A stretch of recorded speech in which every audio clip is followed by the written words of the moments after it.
These are the most disturbing crimes that happen in the Splatoon community, and as the video progresses, the cases will keep getting worse. Kai Asano was 20 years old when he entered the competitive scene under the name Yig. In November 2019, he joined Team Creatives, a Tokyo-based esports organization. Online, he stood out for how he interacted with people. He regularly replied to fans, answered their questions, and shared tips in a way that felt natural and ongoing, rather than one-off responses. And for many players, that kind of access to a professional made him easier to approach and easier to trust. Now, one of those fans was a junior high school girl. Let's call her Mina. She liked Splatoon and wanted to improve her gaming techniques and strategies. So when a professional player began replying to her, she continued the conversation and kept coming back with more questions. Now their messages built gradually around the game. She asked how to improve and he responded. And over time, the exchange became something regular rather than occasional. Now in case you're not familiar, Splatoon is a multiplayer shooter released by Nintendo in 2015, followed by Splatoon 2 in 2017. Players control characters called Inklings and compete by covering areas with colored ink instead of using realistic weapons, which made the game widely seen as safe for younger players. Now by 2019, the competitive scene in Japan had grown quickly, with national tournaments drawing hundreds of thousands of viewers online and over 1,000 teams competing across the country. Now most events offered limited prize money, but strong players could actually still gain recognition and build a following through competition and sponsorships. Now Kai was part of that world when he joined Team Creatives as a rising star. Now teams like this usually function as organized groups of competitive players. They usually practice together, enter tournaments as a unit, and build a shared identity that helps them gain recognition within the scene. And Kai was building his presence online at the same time. And through those steady interactions, Mina became one of the top people he stayed in contact with. Now on August 15th, 2020, Kai sent Mina a direct message that changed everything. He invited her to his apartment to watch an online Splatoon tournament together. But he didn't just leave it at that, because he knew that a teenage girl wouldn't agree to meet a 20-year-old man alone. So he added one crucial detail that made the invitation seem completely safe. Other girls would be there too. It sounded like a group hangout and a chance to meet other fans and watch a tournament with people who loved the game as much as she did. And so Mina agreed to go, and she boarded a train and traveled to a station near Edogawa Ward in Tokyo, which is where Kai met her, and walked with her toward his apartment in the Nakakasai area. When Mina arrived and walked inside the apartment, everything was quiet. There were no other fans waiting, no group,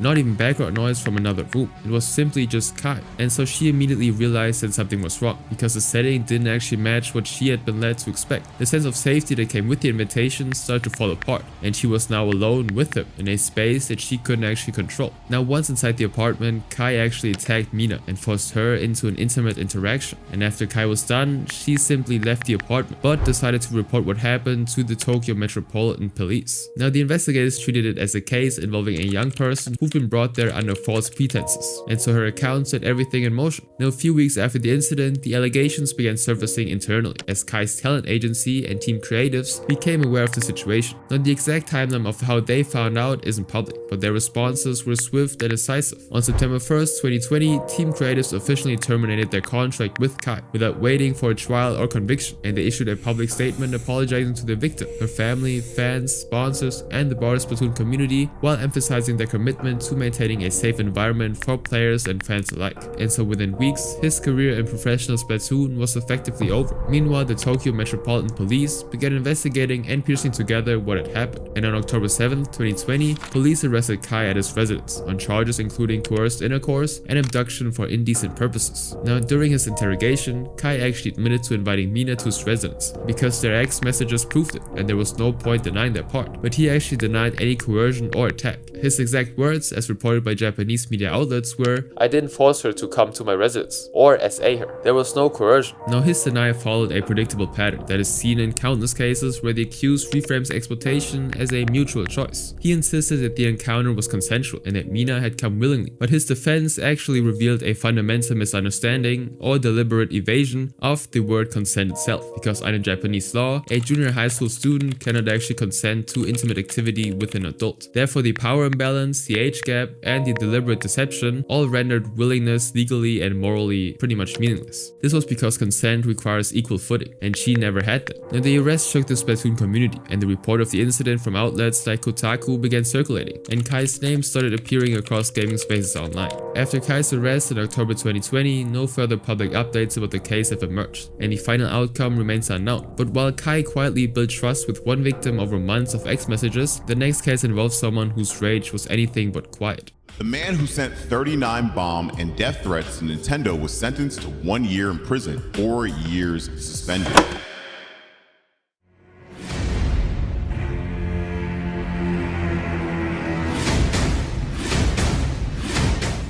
On December 7, 2023 at 10:31 AM, Nintendo made an announcement that shook the entire community. The Nintendo Live 2024 Tokyo, a massive fan convention scheduled for January at Makuhari Messe in Chiba, was cancelled, and the Splatoon Koshien 2023 National Finals, which was set for mid-December at a gymnasium in Tokyo, was postponed indefinitely, and so thousands of fans lost tickets, vendors lost money, and Nintendo faced millions in damages, all because someone threatened the safety of people at these events.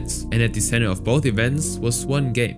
A man who caused Nintendo to lose millions gets thrown in prison. Rightfully so, I might add, and all of this is because this person sucked at Splatoon 3. Splatoon 3 was launched worldwide on September 9, 2022 for the Nintendo Switch, and it quickly became one of Japan's most popular online multiplayer games. The game is colorful, fast, and designed for serious competition through its ranked ladder. Anybody, whether they were employees or not, who would attend their upcoming live events in Tokyo specifically. Now, the ranked system pairs players with opponents at similar skill levels. When you lose, your rank drops, and the game reminds you with every defeat that other players, of course, are better than you, and for most players, it's part of the fun. But on August 22nd, 2023, someone used Nintendo's official inquiry form to send a warning that reads, "Be careful about those events that have spectators in attendance." Now, the company's staff ignored the message, thinking it was spam, and also because they've never received such before. But over the next 3 months, from August 22nd through November 29, 2023, more and more messages came through the same form. There were 39 in total, and the tone changed quickly. Some read, "I'll make you regret bringing such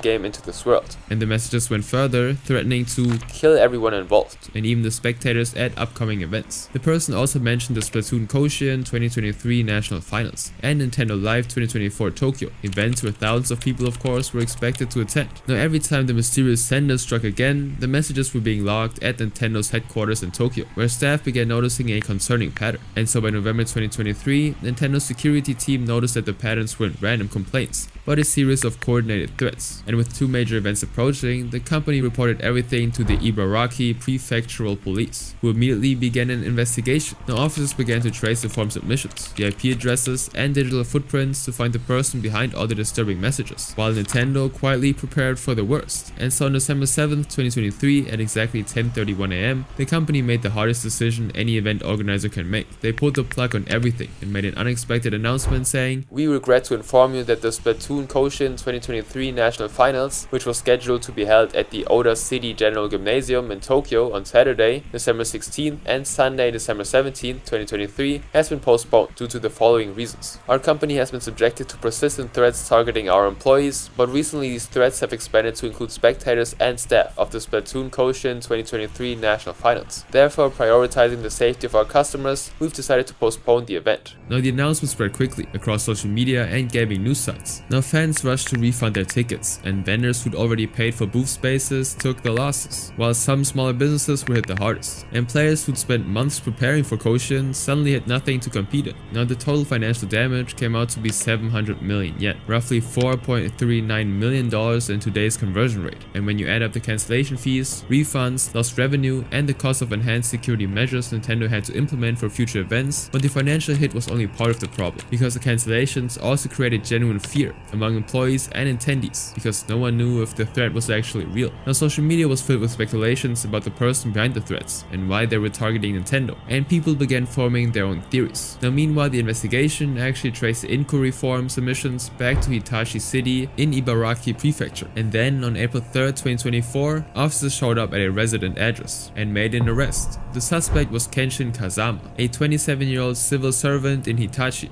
He had no criminal record or history of violence, but after Splatoon 3 was launched, Kenshin spent months playing the competitive matches, and sometimes losing repeatedly. Now, later that day, he was arrested on charges of forcible obstruction of business, which is a serious crime under Japanese law that covers actions taken to disrupt or prevent a company from operating. Now, the gaming community was pretty shocked at how ordinary the suspect seemed, but the biggest shock was still coming, and it wouldn't arrive until Kenshin's trial began 2 months later. The Kyoto District Public Prosecutor's Office spent months compiling all the messages letters Kenshin had sent, documenting the financial damage Nintendo suffered and preparing to argue for a 1-year prison sentence. Prosecutors made it clear that they believed there was no room for leniency for a childish motive, but they couldn't reveal what the motive actually was until Kenshin himself admitted it in court. On June 27, 2024, at the Kyoto District Court, Kenshin stood before Judge Hiroshi Kawakami for his trial and confessed to everything. He confessed to sending all 39 threats and also admitted that threatening Nintendo made him feel better. He was getting revenge on the company for making him lose, and he believed he was safe because the inquiry form let him submit messages anonymously without revealing his identity. He acknowledged knowing the messages would cause problems for Nintendo, and then he explained why he did it. He said, "The more I lost in Splatoon 3, the more frustrated I would become. And I sent the messages because I was stressed out from the game. I get increasingly frustrated when we kept losing." That was it. That was the entire reason. He threatened to kill thousands of people, caused $4.39 million in damages, and cancelled events that tens of thousands of fans were looking forward to over losing a video game. Now, the judge didn't mince words in his sentencing remarks. He noted that Kenshin became frustrated by his continued losses in online matches of Nintendo games and committed the crime to relieve his stress, pointing out that most people who get frustrated with video games simply stop playing or find healthier ways to cope instead of threatening mass violence against innocent people. But Kenshin did none of those things, and so on July 24th, 2024, he was sentenced to 1 year in prison, but the sentence was actually suspended for 4 years. Under Japanese law, a suspended sentence means a convicted person avoids jail time as long as they don't commit any crimes during the probation period. But if they violate probation or commit another offense, they serve the full sentence immediately. It was a punishment that gave Kenshin a second chance, while making it clear that his actions had real consequences. Now, Nintendo enhanced security at all its future events, implementing stricter monitoring of his inquiry form and adding protocols to actually identify threats earlier before they could escalate. But while Kenshin's rage was directed at Nintendo over his own failures, the next case involves a team whose private Discord messages got leaked, and the entire community watched as everything they worked for came crashing down. The team that recently won the Splatoon 3 World Championship acted in a manner that is not in line with our community guidelines. As a result, Team Jackpot's win will be considered vacated.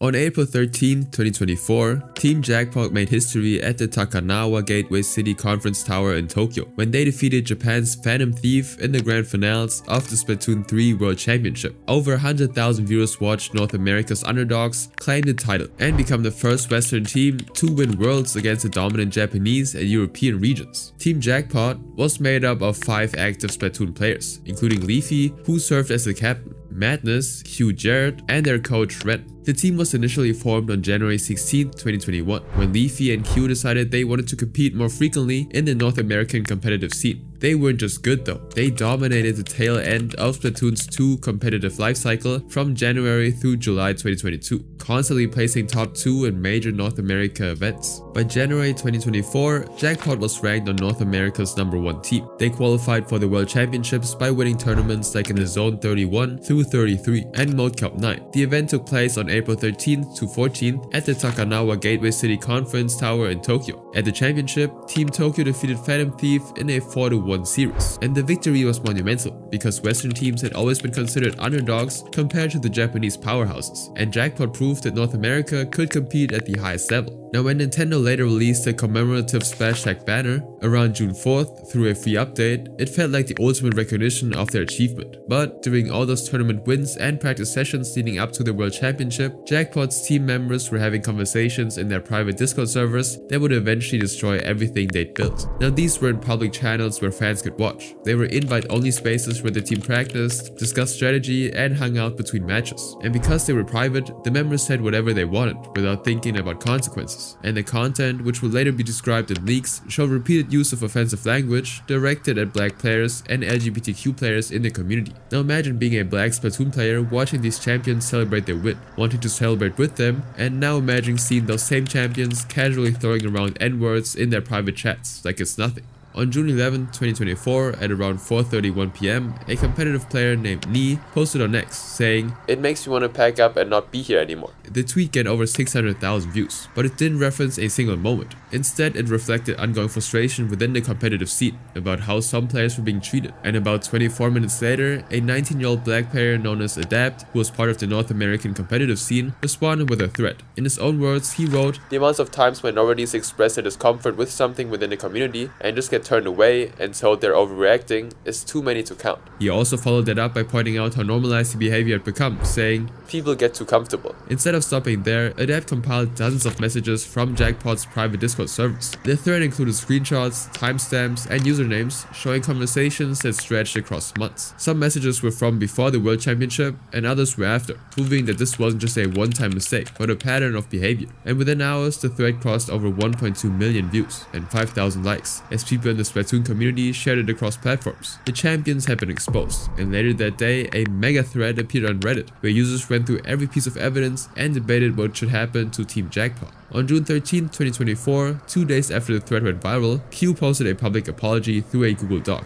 He wrote, "I want to apologize for not holding my friends accountable. The severity of what has been said by everyone is too much to put into words. It is disgusting, horrid, something I never thought I'd see." He acknowledged that he knew about Leafy, Madness, and Jared's behavior, but denied directly participating himself. But the screenshots placed him in the same Discord servers while those conversations were happening, and there was no record of him challenging or even calling out the behavior at the time, until after getting caught, of course. Throughout June and into July, pressure mounted on the community to do something about Jackpot, and that was when Splat Safety, a volunteer run group that enforces codes of conduct across community tournaments, launched an investigation. They used a public reporting forum to collect reports and evidence from players, and on July 15, 2024 at 7:20 p.m, Splat Safety announced its decision. They banned multiple Jackpot members for level 2 code of conduct violations related to harassment with tiered punishments. Q received a 2-month ban, Jared got 3 months, Leafy and Madness were each banned for 6 months, and Zero, a player connected to the same circle and included in the investigation, received the longest ban at 12 months. Now Splat Safety didn't publicly explain why his suspension was more severe than the others, but the bans meant that these players couldn't participate in any Splat Safety sanctioned tournaments during the suspension periods, effectively sidelining them from competitive play. But the community reaction to the bans was overwhelmingly negative.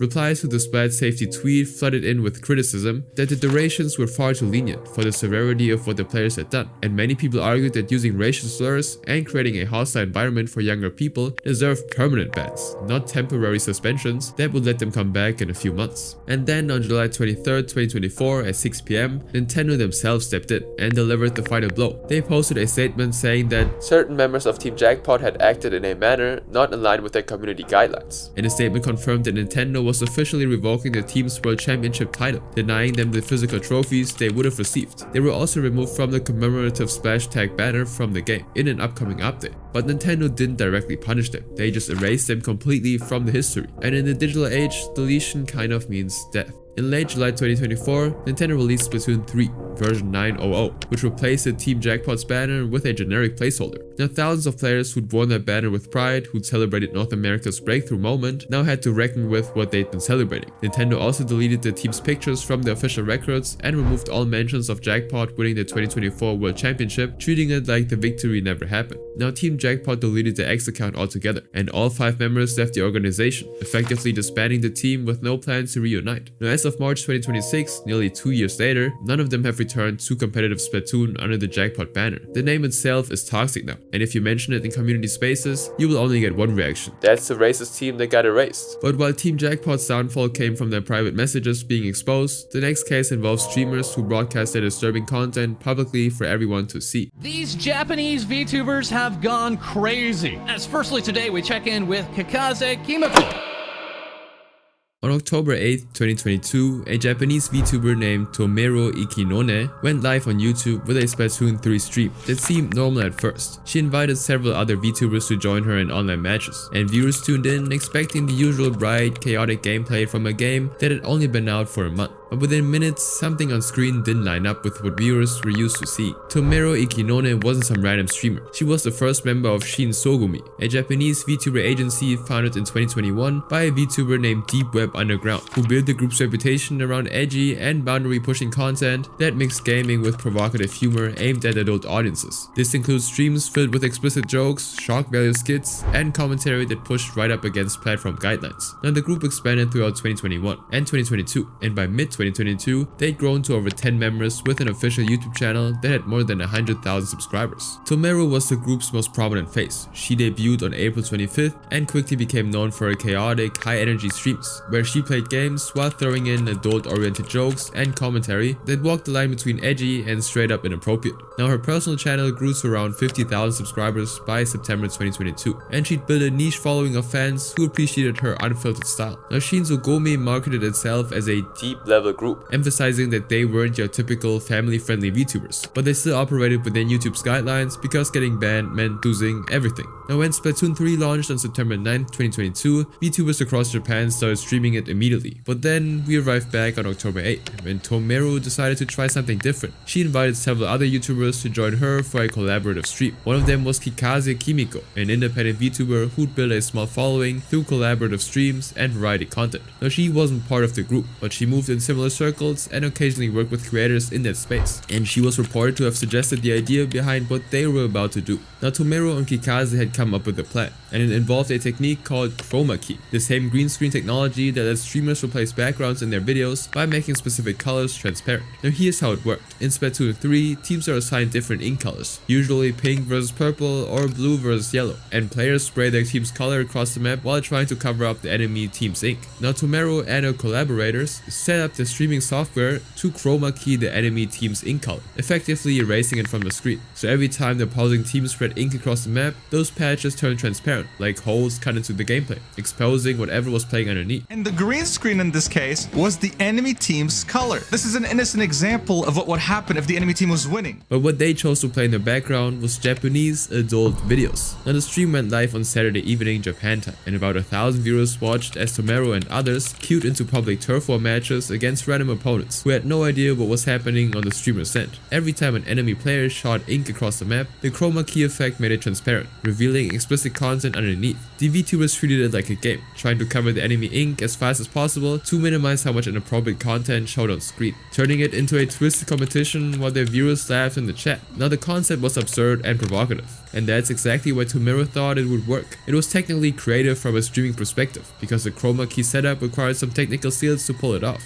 and the adult content wasn't really affecting the actual game since opponents playing against them saw normal Splatoon matches with standard ink colors. But it of course violated YouTube's community guidelines on multiple levels, and more importantly, it used a game marketed to children as a vehicle for displaying content that absolutely should not be anywhere near a kid's game. Now, within an hour, clips from the stream started circulating on X. The hashtag AVSupura, which translates to AV Splatoon, began trending across Japan, as people shared short recordings showing what Tomeru and the others were doing. Now, reactions split immediately between people who treated it like a joke and others who were furious that Splatoon was being used this way. Some viewers leaned into the absurdity of it. One comment read, "You can tell there were no regrets, but this is still hilarious." Another said, "I didn't know this mixture of pride, shame, concern, and joy was possible." Others were mobbed on, calling it bold and unapologetic. But as the clip spread, the tone shifted in other parts of the internet. Japanese forums filled with threats, questioning how something like this could happen around a game played by kids. And by the morning of October 9th, the story had spread beyond Japan into international communities, where the reaction became much less amused and far more critical of using a family-friendly game as a backdrop for explicit content. Now, YouTube's automated systems noticed the violations first, detected the explicit content in the streams, and started issuing community guideline strikes to everyone involved. Tomeru's channel and Kikaze Kimiko's channel were the ones that got hit first, and the organization itself received up to 22 strikes across their various channels in a matter of hours. Now, some members of the Shinzo-gumi VTuber team were in the middle of streaming when they found themselves banned, their channels disappearing mid-broadcast, and viewers in the chat watched in real time as creators they'd been following for months or years even disappeared from the platform completely. Now, a day later on October 9th, Tomeru posted an apology video to YouTube, but instead of appearing as her VTuber avatar or addressing viewers seriously, she showed up wearing a full dinosaur costume and said, "I made light of breaking the terms of service and simply jumped at the novel and interesting idea." Now, the chat quickly filled with comments questioning how sincere it really was, especially since she openly acknowledged that she knew it violated YouTube's rules, but went ahead with it anyway.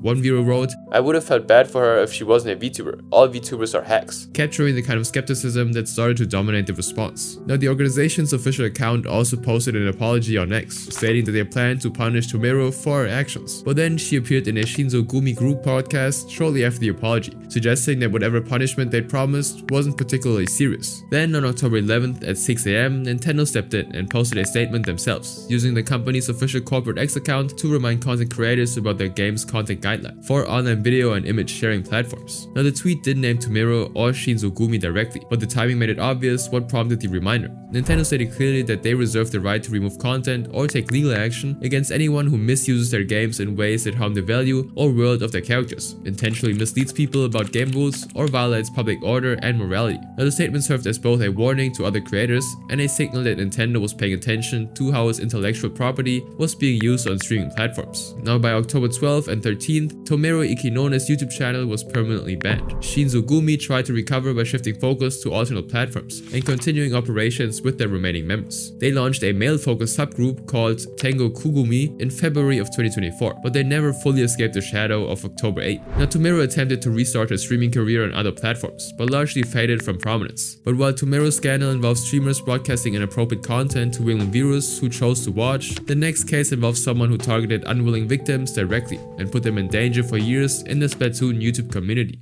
Let me just say this. I don't want you to go anywhere near me, otherwise I'm going to get the police involved.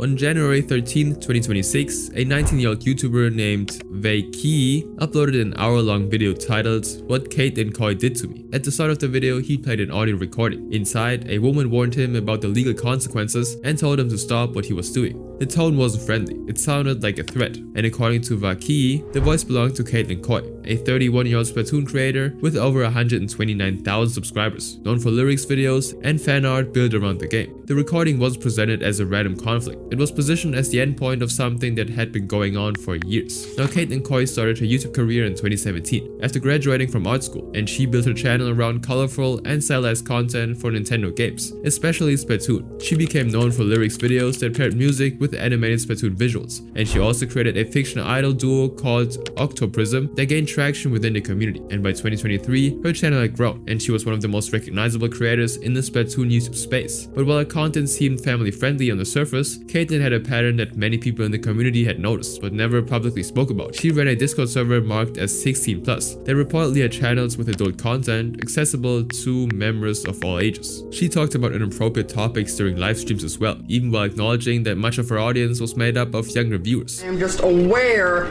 that younger members may be here, so I'm not gonna talk about not safe for work topics. And when people started calling her out for it, especially smaller creators who questioned how she handled her platform, Caitlin didn't respond by taking accountability. Instead, she went after them. One of those creators was Veiki. In 2023, at just 15, he started making commentary videos about issues in the Splatoon community. His channel focused on documenting drama and calling out creators he believed were putting younger audiences at a risk. And one of those people he zeroed in on was Caitlin Koi. In his early videos, he pointed out specific patterns. In his videos, he laid out specific claims. He, for example, accused Caitlin of allowing people of all ages into adult sections of her Discord, discussing explicit topics on streams despite knowing that kids were watching, and even letting at least one underage friend view her 18+ X account, claiming the friend was mature enough. Now, the videos got people's attention, including Caitlin, and according to Veiki, that's when the harassment started. Over the next 3 years, according to Veiki, the situation didn't stop at criticism, it escalated. He claimed Caitlin began working with people in the community who'd already had reputations for harassment, and that instead of responding publicly, she moved into private spaces where things were harder to track. In one set of Discord messages he later showed, Caitlin allegedly talked about collecting what she called dirt on him, information she could use to discredit his videos and undermine his credibility. In another instance, Veiki presented screenshots from private servers where his name kept coming up in conversations he wasn't part of. People discussed monitoring his uploads, watching his streams, and reporting back on what he was saying.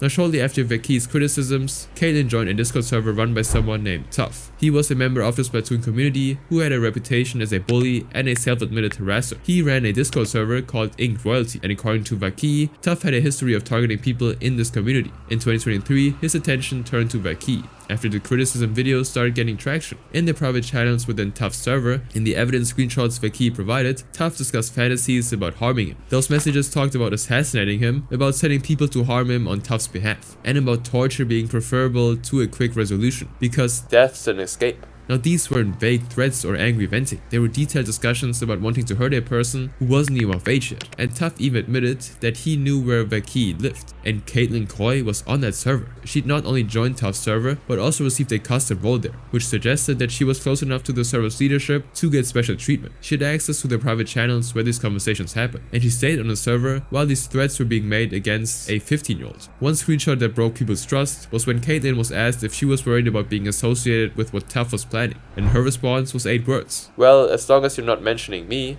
Her response made it clear what she was actually concerned about. On February 4th, 2025, Vaki posted an offer on his page of YouTube premium codes for his followers, and a 21-year-old who went by Nightmare Eyes was the first to respond. He started showing up in Vaki's live streams, commenting on his private X, and eventually messaging him. They moved the conversation from X to Discord, where Vaki sent him the code. At first, it seemed like a normal fan interaction, but Nightmare's behavior escalated from persistent fan to predator. He persistently asked to call Vaki, even after being told no, and would leave comments during live streams that just felt off, like pushing for personal attention or trying to steer conversations in uncomfortable directions. He also sent messages that Vaki described as obsessive, including admitting that he'd saved Vaki's artwork for reasons that would later become clearer. Vaki said that he didn't know how to handle it, because he was used to having viewers being weird in DMs, and he thought if he just gave Nightmare limited attention, maybe 2-minute phone calls here and there, the guy would eventually lose interest and move on. But during one call that lasted longer than usual, Nightmare crossed a line that Vaki says still haunts him. While on that call, Nightmare admitted that he'd done stuff to himself to Vaki's artwork, and then without consent, he began doing it again during the call itself, with Vaki still on the line. Now, the audio Vaki played in his video showed him sounding irritated and trying to change the subject, but Nightmare simply continued. Now, Vaki was still not of age at the time,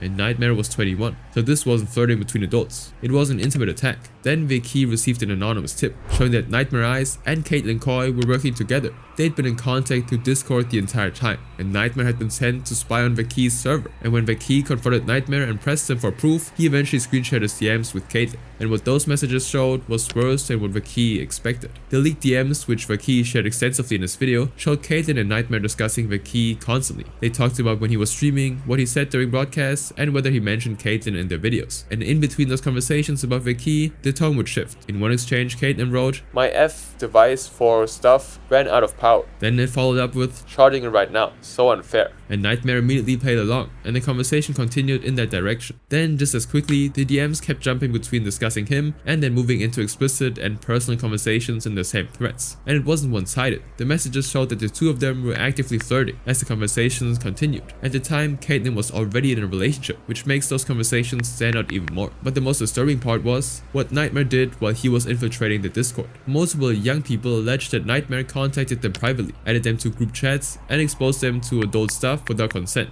One testified that Nightmare talked about explicit furry content, calling himself a degenerate, and sent screenshots with adult stuff visible in the corner. On March 8, 2025, at 2:49 PM, Vaki posted an X thread exposing what he'd learned about Caitlin, sending Nightmare to spy on him, and 3 days later, around 12:20 PM, Caitlin responded with a public statement. In her post, she admitted to flirting with Nightmare Eyes, and sending him what she called sensitive images, claiming it was consensual between the two adults. She also said that Nightmare had been very forward, and that she and her partner were comfortable with her flirting with others. But then her response took a turn. She claimed that someone from Vaki's community had pressured Nightmare into leaking their private messages, threatening to harass him if he didn't take screenshots and hand them over. In other words, she was arguing that the DMs only became public because Nightmare was being forced, not because she'd done anything wrong. One of her responses read, "I have not put younger people in danger by consensually showing my sensitive images privately with an adult old enough to drive, vote, and drink," framing the criticism as unfair attacks on her personal life. Now, what she didn't address were the core allegations. Nightmare had already been accused of exposing younger people in that server to explicit content, with some accusing him of crossing into SA behavior.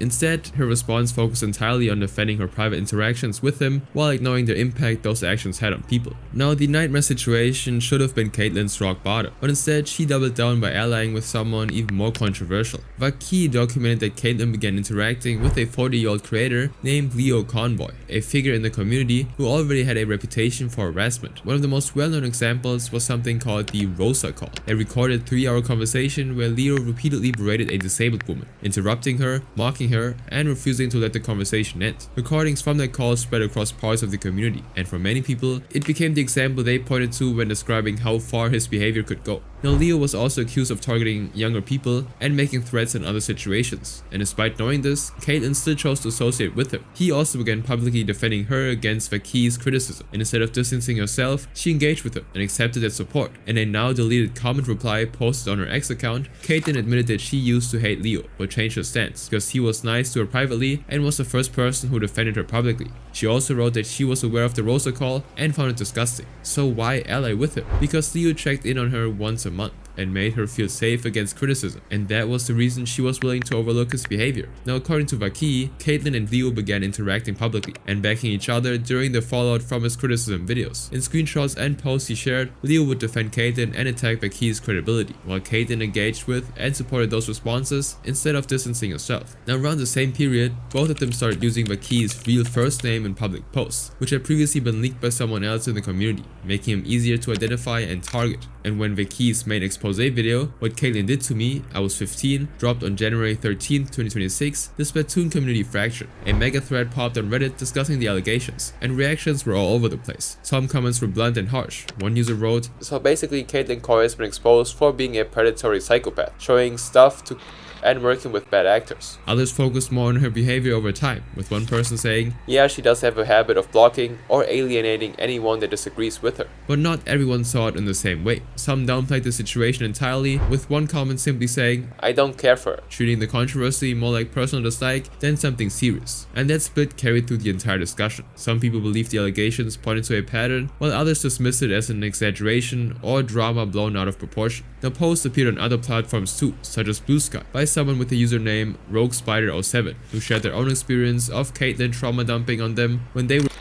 adding to the growing list of testimonies from younger people who said that interactions with her made them feel unsafe and that they were exposed to content inappropriate for their age. Now TikTok videos explaining the controversy started trending in 2025 and 2026, spreading awareness beyond just the Splatoon community into broader YouTube drama circles. Now as of April 2026, no legal actions had been reported, and Caitlyn continues to create content while Vaki continues to document what he calls ongoing issues. But while Caitlyn Coy's alleged behavior unfolded over 3 years through Discord servers and YouTube drama, the next case involves someone whose actions happened in a single moment. If you don't remember, back in February, Squid School aka Gem had allegations thrown at him by his ex-girlfriend Miss Pixie6, and it caused a whole situation.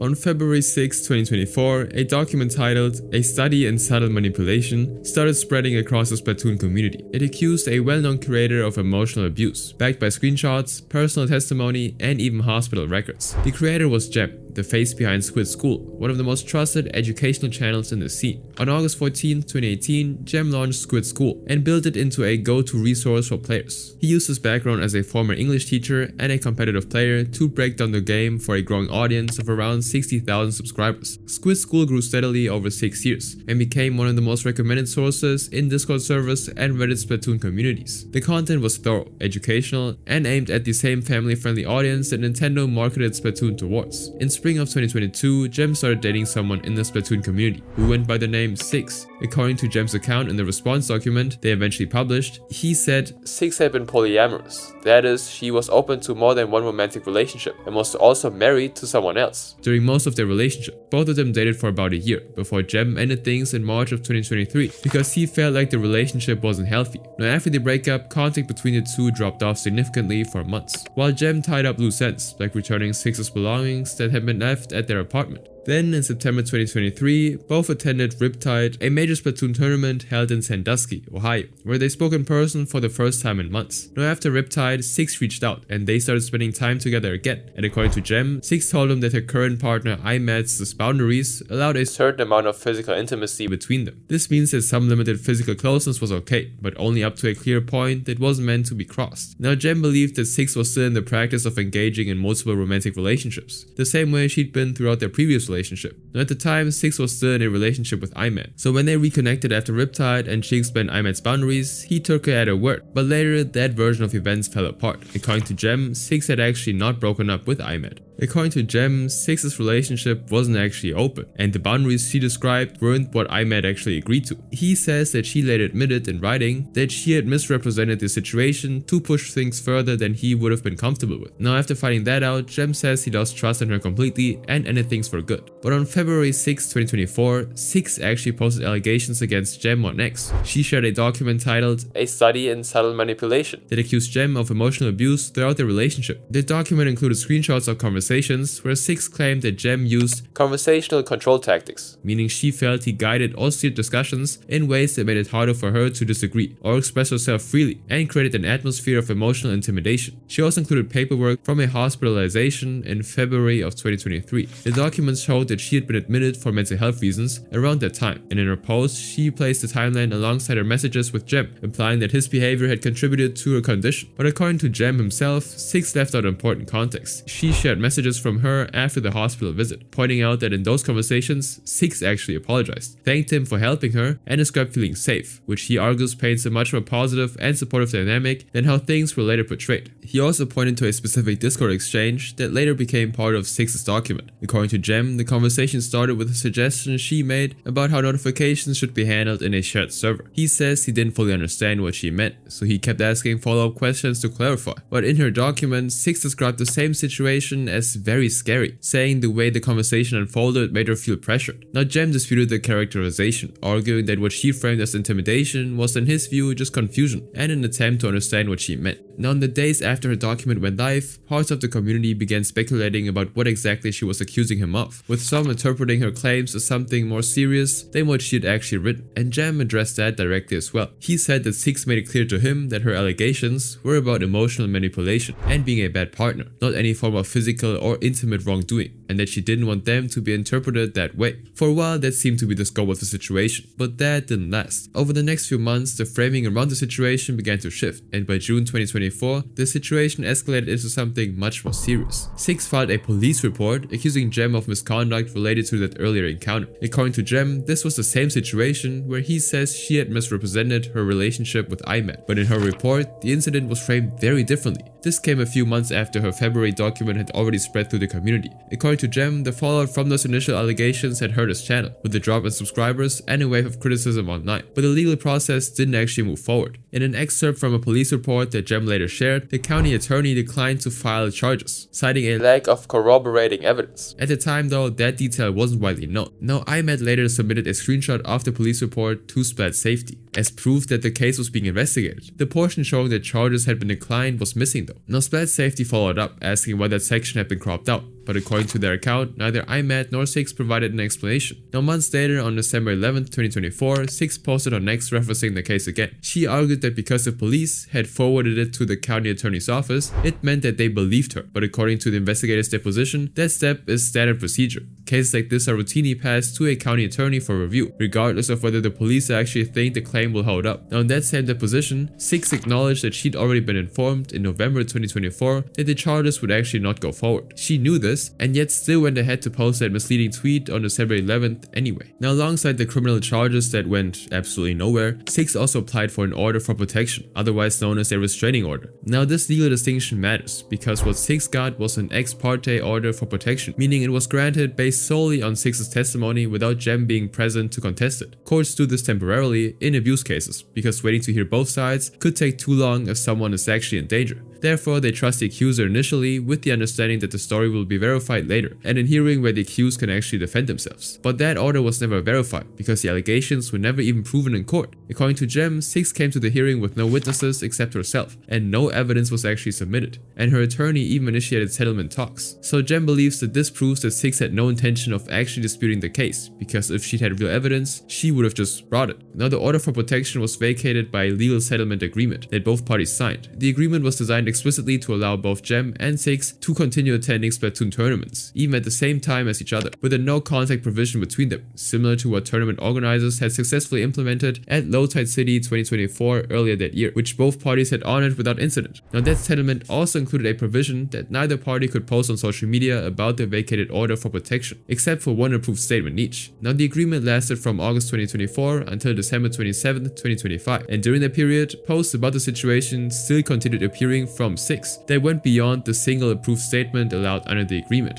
In one example, she quote tweeted a clip with the caption, "Yeah, kill this guy with hammers right here," before adding, "Hi Splat Safety, if you're watching, don't ban me for this. I'm not inciting violence. No one knows who I'm talking about. Thanks." It was exactly the kind of public post the agreement was meant to prevent. Now on October 3rd, 2024, Jem made this one public statement on Reddit where he denied that his behavior in the relationship was manipulative or abusive. In that post, he also shared chat logs that he argued showed the relationship was mutual rather than predatory. But the most controversial part of his response was the counter allegation that flipped the entire narrative. Jem's counter argument centered on what he says happened during their renewed contact after Riptide. According to him, the physical side of their relationship only happened because he believed 6 had accurately represented her situation with IMAT and the boundaries around it. He claims that when he later found out that she'd not actually been truthful about that, it changed how he viewed the entire situation. And so from his perspective, the encounter happened under conditions he wouldn't have agreed to if he had known the full context. And because of that, Jem actually argued that he'd been the one misled in the situation. He also argued that 6 later allegations were false and came out after the fallout, claiming they were influenced by the need to explain the situation to IMAT once the truth about the boundaries came out. Now the Reddit thread filled up within hours as people tried to make any sense of 2 completely different versions of the same relationship. Some commenters sided with Jem, pointing out to the chat logs as proof that things were one-sided. One wrote,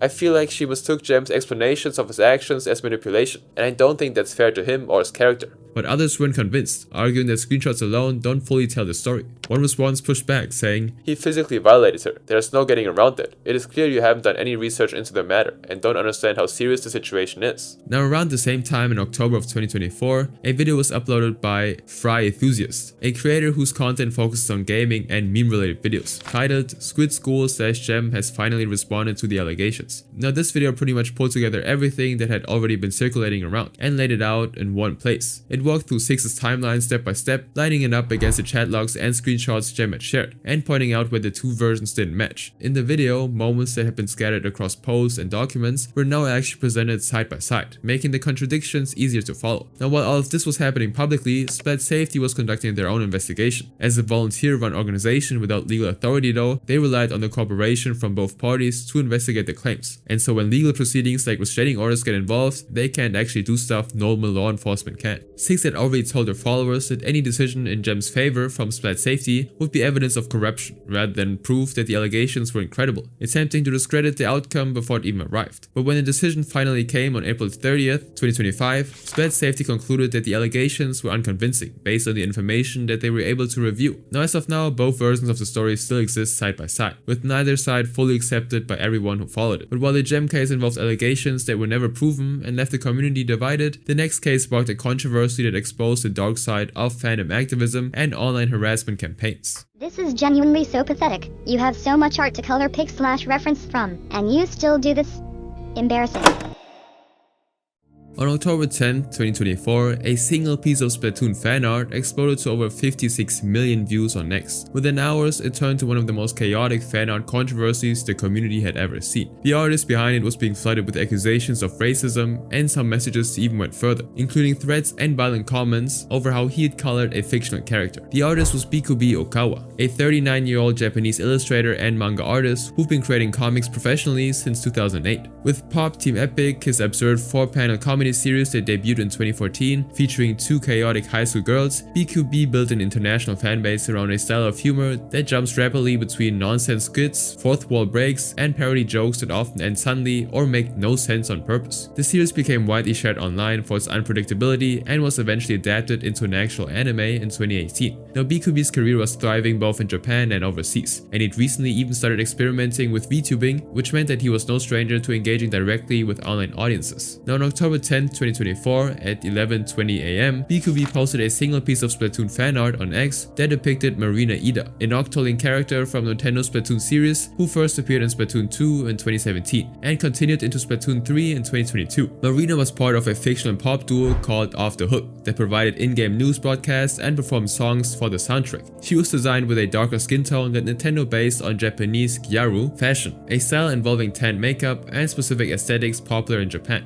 Now, because Marina was an octopus-human hybrid in a fictional world where humans were extinct and sea creatures had evolved to take over, Nintendo never specified her race, but many Western fans interpreted her darker skin tone as a representation of black characters in gaming, and felt protected of how she was depicted in fanart. Now, BQB drew Marina in a signature chibi style, a simplified and cute way of drawing characters with big heads and small bodies that is common in Japanese illustration, and instantly recognizable from his Pop Team epic work. Now, he used the color palette and shading techniques he applied to all his characters, creating a piece of fan art that looked consistent with his established artistic style. Now, for many fans, especially in the Western community though, Marina wasn't just another character, but BQB's drawing showed her with a noticeably lighter skin than what fans were used to seeing in official artwork, and some didn't see it as just a stylistic choice. They saw it as part of a larger pattern that they'd already been frustrated with. To them, this looked like whitewashing, which is the practice of deliberately lightening a character's skin color in fan art. And as the hate comments and harassment started coming in, the post snowballed to over 56 million views, hundreds of thousands of likes, and a comment section that just kept filling up. At first, it was just confused questions, because someone zoomed in, noticed a difference, and typed, "Why did you lighten your skin color? The eyedropper tool exists." And as the more people joined in, the tone started shifting. It wasn't just curiosity anymore. "I hate how normalized whitewashing is in Japanese culture. Why is she 15 shades too light? You'll have this annoying, irritating, and toxic habit of lightening dark-skinned characters for your art, and I've had it. This is genuinely so pathetic. You have so much art to color pick and reference from, and you still do this? Embarrassing." Thousands of users descended on BQB's post, demanding he take it down, apologize, and acknowledge that he'd actually whitewashed Marina. Now, around 10:59 PM on the same day he'd posted the art, BQB was overwhelmed by the volume and intensity of the harassment, and so he issued an apology tweet that was translated to English on X, saying, "I received a reaction that it was racist because Lida's skin tone is lighter than in the original work. I also think that if Ida were human, she would be black. I apologize for the inaccuracy due to my poor coloring skills." Now, some felt like the apology went further than it needed to be, while others felt like it didn't actually go far enough. But for Japanese fans watching this unfold, the apology looked like something else entirely. It was a Japanese artist being bullied into apologizing for his art style by foreigners who didn't understand how he approached coloring and character design. And so from October 11th through 22nd, the incident threaded across X and spread to Reddit, where a thread in the r/Kotaku in Action subreddit sparked debate about whether the criticism was legitimate, or whether Western fans were imposing their cultural standards on Japanese creators in ways that amounted to harassment. On October 22nd, 2024, Bounding Into Comics, a pop culture news website known for reporting on industry news and controversies, then published an article detailing the full timeline of events. It quoted the harassment tweets, BQB's apology, and provided context about a broader pattern of what the article described as Western art police, targeting Japanese creators over perceived representation issues. Now, the article noted that it wasn't an isolated incident, but part of an ongoing cultural clash in international fandoms. For example, in 2020, an official illustration from Square Enix, a Japanese video game and entertainment company headquartered in Tokyo, featuring Tifa Lockhart, a central character in Final Fantasy VII, sparked debate when fans argued her appearance had been altered to be less revealing and more westernized. This led to arguments on both sides about censorship and cultural expectations. In another case, artist drawing Nagatoro from Don't Toy With Me got called out online because some people thought her skin looked lighter in certain fan art, which sparked a debate about whether Western sensitivities about race and representation collided with Japanese artistic freedom and different cultural understandings of fictional characters. But while BQB's case involved harassment over fan art and cultural differences, the next case involves someone who allegedly faked their own death to escape the consequences of drama they'd created. A fellow member of the Splatoon community who recently passed away due to lung cancer, and he goes by the name of Axel Lobster. Axel Lobster Lord was a 15-year-old member of the Splatoon fandom who spent his time on Twitter, Discord servers, and creating content with Gary Small and Source Filmmaker. These are software tools that let creators make animations and videos using video game assets. And he'd built connection in the Splat Source community, a network of Splatoon fans who interacted through Discord and Twitter, like already mentioned, and shared creative projects. There he shared his artwork and talked about the game, and also got involved in the kind of drama that tends to show up in teenage online spaces. On May 18th, 2020, at exactly 12:18 AM, Axel Lobsterlord tweeted that he was going to be taking a nap. Now, the message was casual and unremarkable, the kind of mundane status update that filled Twitter timelines in 2020, when people treated the platform like a public diary because of certain things. But hours later, Madison SFM Arts, a community member who claimed to be Axel Lobsterlord's close friend, posted an announcement confirming that he'd passed away. It reads, "And the fact that so much would happen because he died is getting off so easily is gross. I've wanted to leave this community for a long time, and I'm taking Lobster with me.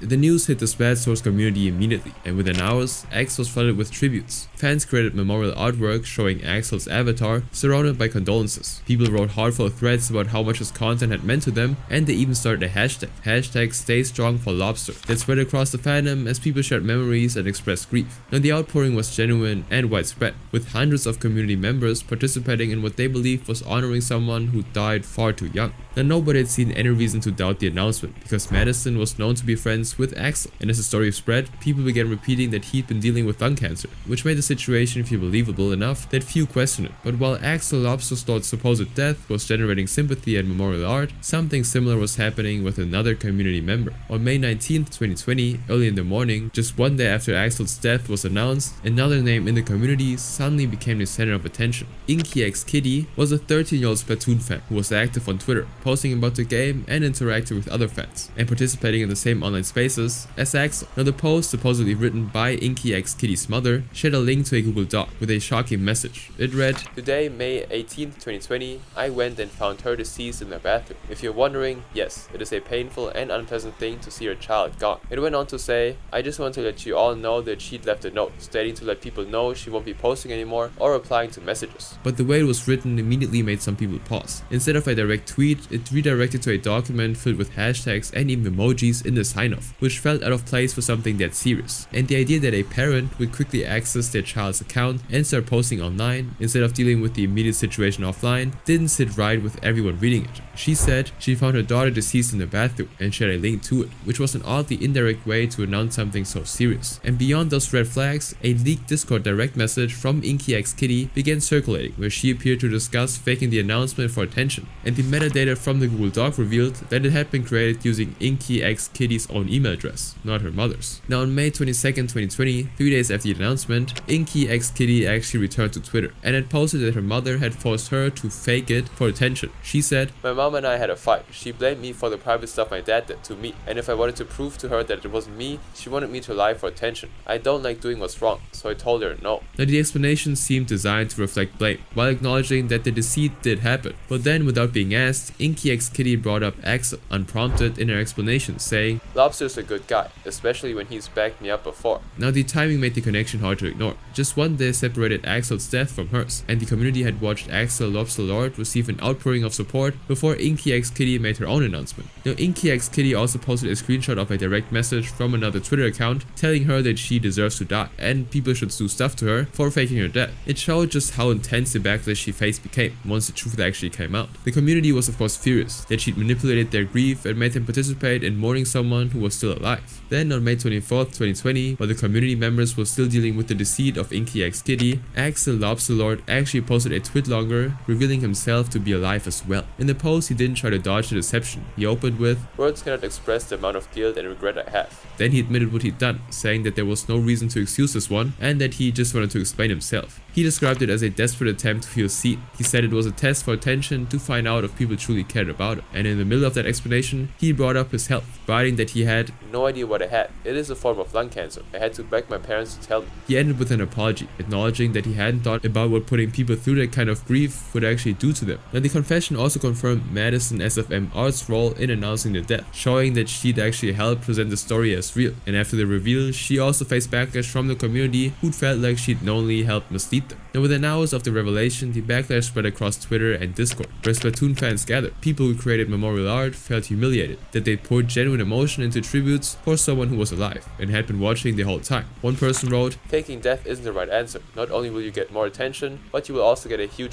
store." Another said, "It really angers me. Look at how many people you hurt. This is just not okay at all." And some responses were more personal. "I'm sorry, but I just don't know if I can forgive you for faking your own death. That's your life, man. You're not gonna get it back." On May 26, 2020, just 2 days after Axel's confession, a Reddit user posted a comprehensive breakdown titled, "So the Splatoon community has a problem with people faking their own deaths." The post detailed not just Axel and InkyXKitty's cases, but pointed out that similar fake death announcements had appeared in the Splatoon community multiple times between 2016 and 2020, suggesting that this wasn't an isolated incident. One example mentioned was a creator known as Brian Jackson II, who faked his own death through a post supposedly written by a family member. Another case referenced a user known as @SKarateGirl, who was believed by some community members to have faked her death earlier that same year before quietly disappearing from the scene. Now about a month later, InkyXKitty posted a poll asking her Twitter followers if she should leave the platform or stay, and the majority actually told her to leave. And when someone in the replies mentioned how she'd faked her own death, InkyXKitty repeated her claim that her mother had forced her to do so. Now InkyXKitty did eventually leave Twitter to take a break, but on July 29, 2020, she returned announcing that she'd been going for online therapy sessions and counseling to come out as a non-binary lesbian, and rebranding herself. But while the fake death scandals involve manipulating sympathy and escaping drama, the next case crosses into something that puts younger Splatoon members at risk.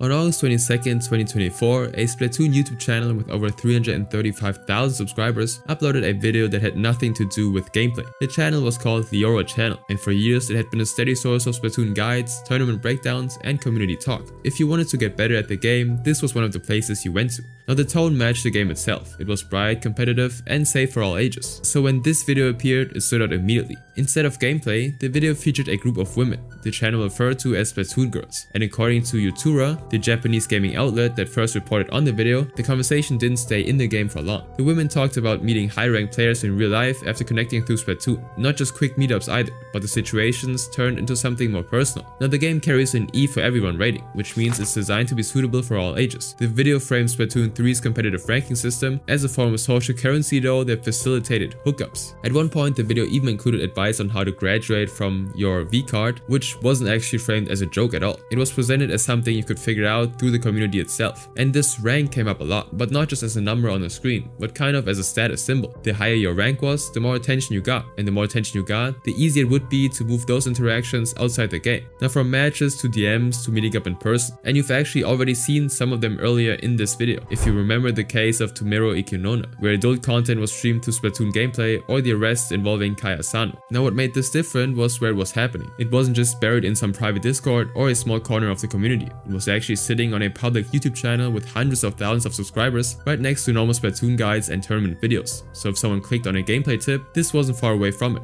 It could show up in the same feed recommended like any other video. Now the video wasn't explicit in visuals, but it was just normal people talking. But the subject itself was enough to make people stop and question how it ended up there in the first place. Now the timing made the video even more problematic because by August 2024, the Splatoon community had already experienced multiple documented incidences where the game's online spaces had been used for predatory behavior or inappropriate intimate content. Now Nintendo's response was actually pretty swift. According to Yutura, Nintendo didn't just file an automated copyright complaint, the way they typically handled content violations. Someone from the company personally contacted the Aura channel and declared the video unacceptable, and so within 20 hours of the video being uploaded, it was taken down through Nintendo's copyright complaint. Now on August 23rd, 2024, the day after the video was removed, the Aura channel posted a public statement on X. This statement confirmed that Nintendo had personally reached out to declare that the content had violated their policies. The Aura channel then pledged to avoid mixing excessive intimate content with Nintendo's games in the future. 3 days after the Aura channel posted their statement, the story didn't stay contained in the Japanese community though.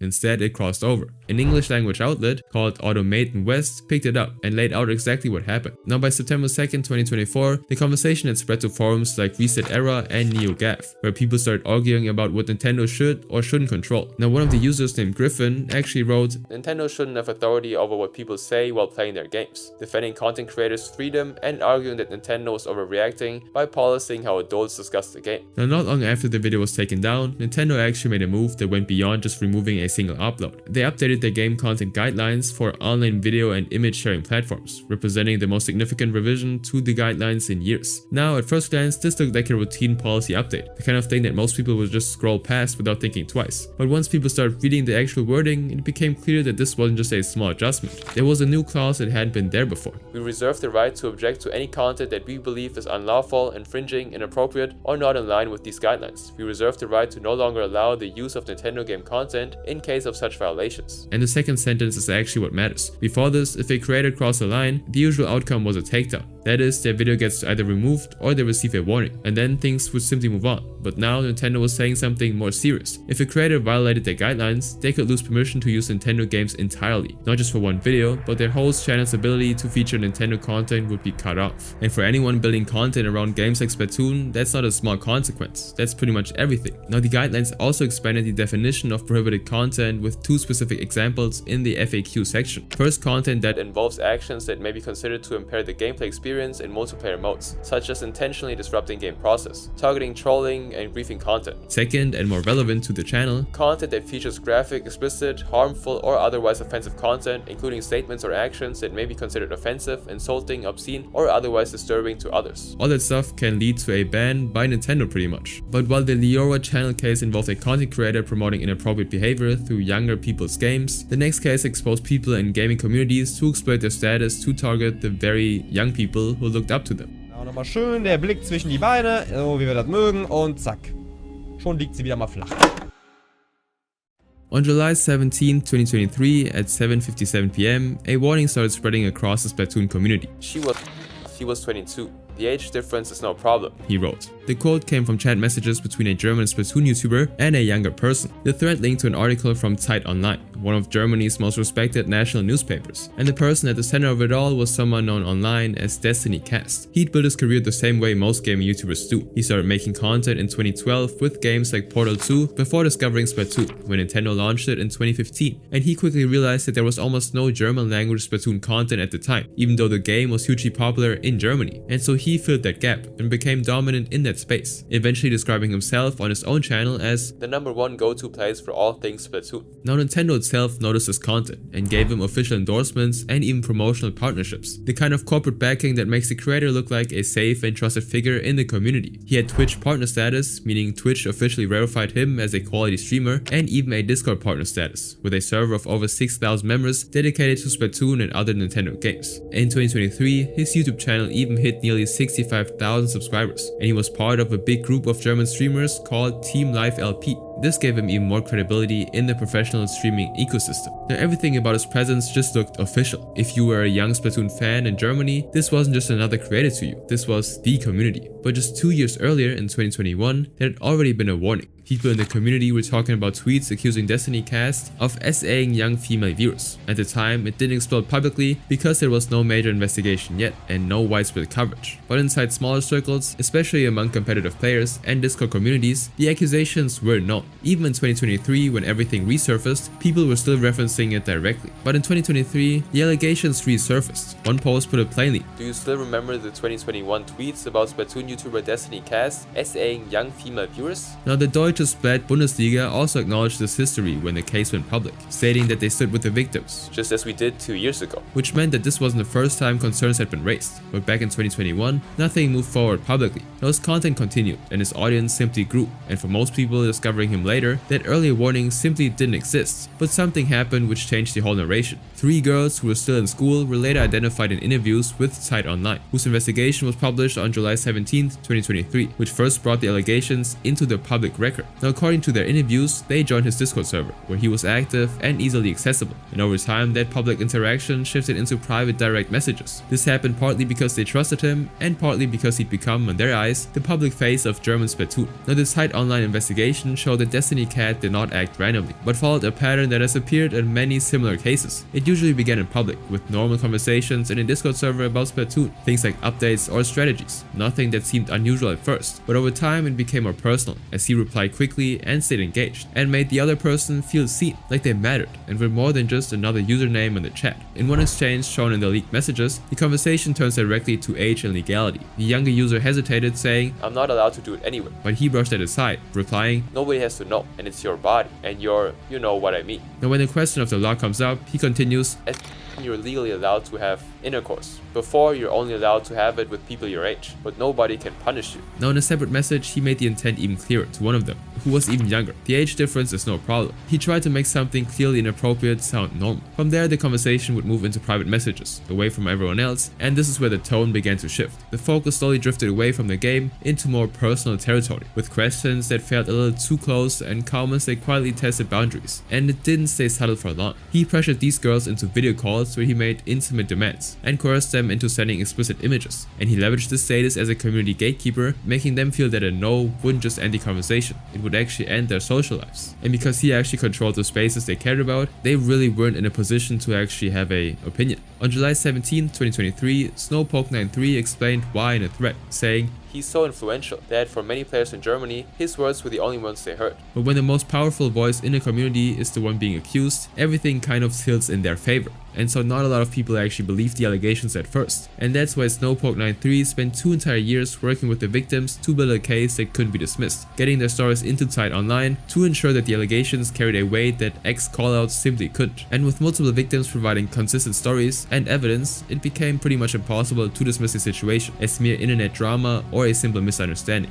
And this is when everything basically began to crumble. In April of 2023, Destiny Cast began to lose its Twitch partnership. By July 7, the platform issued a permanent ban, following its standard policy of silence regarding specific enforcement actions. And while Twitch didn't release a public statement, the timing aligned perfectly with the wave of community reports and the looming exposure of his conduct in the mainstream press. His last stream happened on June 16th, and then 10 days later, 3 things almost happened simultaneously. Site Online published their investigation, and Snowpoke93 posted the English alert thread connecting the article to Destiny Cast by name. Then, that SRB2 dude, a prominent competitive Splatoon player, amplified the warning to the broader English-speaking community, and the Deutsche Splat Bundesliga, which specializes on a community-run competitive Splatoon league, posted their statement calling on the German Splatoon community to read and share the article, so that future victims can continue to be protected. On the day after the public exposure, on July 18, 2023, Destiny Cast deleted everything. His YouTube channel with nearly 65,000 subscribers disappeared, his Twitter account became inaccessible,